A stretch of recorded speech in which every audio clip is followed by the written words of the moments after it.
مفتی غلام حیدر ساقی صاحب کے نئے بیانات سننے اور دیکھنے کے ہمارے یوٹیوب چینل کو سبسکرائب کریں. شکریہ. الحمد للہ العلی العلی والصلاة والسلام علی النبی المصطفیٰ وعلى آلہ واصحابہ الذین عذروا بحبیب المجتبی لا سیما علی الصدیق والمرتضی الذی لمن قال اللہ فی شانہ قل ان الامر کلہ للہ. صدق اللہ مولانا العظیم.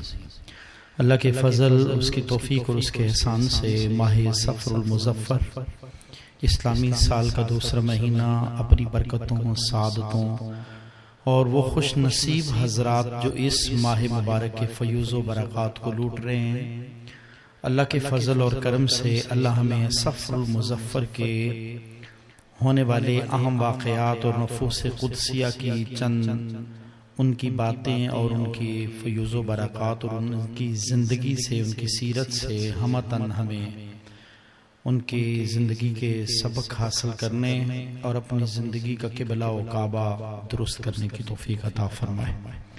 اللہ پاک سورہ آل عمران میں فرماتا ہے قل ان الامر کلہ للہ، تم فرما دو کہ اختیار سارے کا سارا اللہ ہی کا ہے. اور میں عزیزان گرامی قدر ماہ صفر المظفر کے اندر ہمارے معاشرے، ہماری سوسائٹی کے اندر لوگ مختلف قسم کی تہمات پرستیوں میں، مختلف قسم کے ایسے کام میں مشغول ہیں جن کو اسلام ناپسند فرماتا ہے. لوگ کہتے ہیں اس مہینے میں نکاح منع کر دیا گیا، کہیں نہیں لکھا. لوگ کہتے ہیں اس ماہ مبارک میں خوشیوں کا کوئی کام نہ کرو، میرے بھائیوں کہیں نہیں لکھا. کہا جاتا ہے اس ماہ مبارک کو 13 تیزی کا مہینہ کہا جاتا ہے، کہیں نہیں کہا 13 تیزی کا مہینہ ہے، اس میں نیا کاروبار، نیا بزنس، خوشیوں والے کام چھوڑ دو، کہیں نہیں لکھا. کہا اس مہینے میں شیطان اترتے ہیں، آفات و بلیات اترتی ہیں، مصائب و آلام اترتے ہیں، تکلیفیں، رنج و غم و آلام اترتے ہیں، مصیبتیں اترتی ہیں، اس میں نیا کاروبار کرنا چھوڑ دو، شیاطین اترتے ہیں، آفات کا نزول ہوتا ہے، شادی نہ کرو یہ مہینہ بڑا منحوس ہے.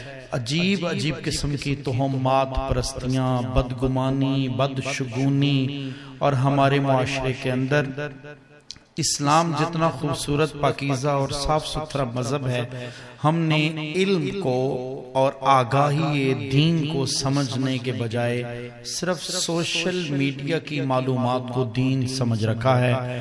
حالانکہ اسلام کے اندر اس حرمت والے مہینوں کے بعد عرب کے لوگ لوٹ مار شروع کر دیتے تھے. اس مہینے میں، سفر کے مہینے میں لوگ اپنا گھر بار چھوڑ کے نکل جاتے تھے، کیونکہ حرمت والے 4 مہینوں کا عرب کے لوگ احترام کرتے تھے. جب سفر کا مہینہ آتا تو لوٹ مار، قتل و غارت، لڑائی جھگڑا اور چوری ڈکیتی، راہ زنی کے معاملات بڑھ جاتے تھے. لوگ گھروں کو خیر آباد کہہ دیتے، چھوڑ دیتے.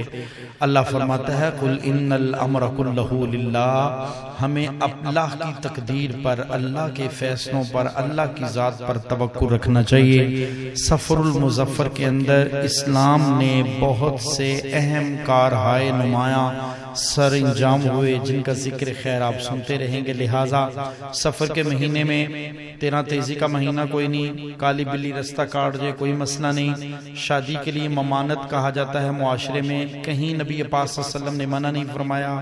سفر کے مہینے کے اندر کوئی آفات و بلیات نہیں اترتی. آپ کاروبار کریں، اللہ اور اس کا رسول تم سے راضی ہوگا. توکل اللہ پہ رکھیں، زندگی بھی آسان اور آخرت بھی آپ کے لیے آسان ہو جائے گی.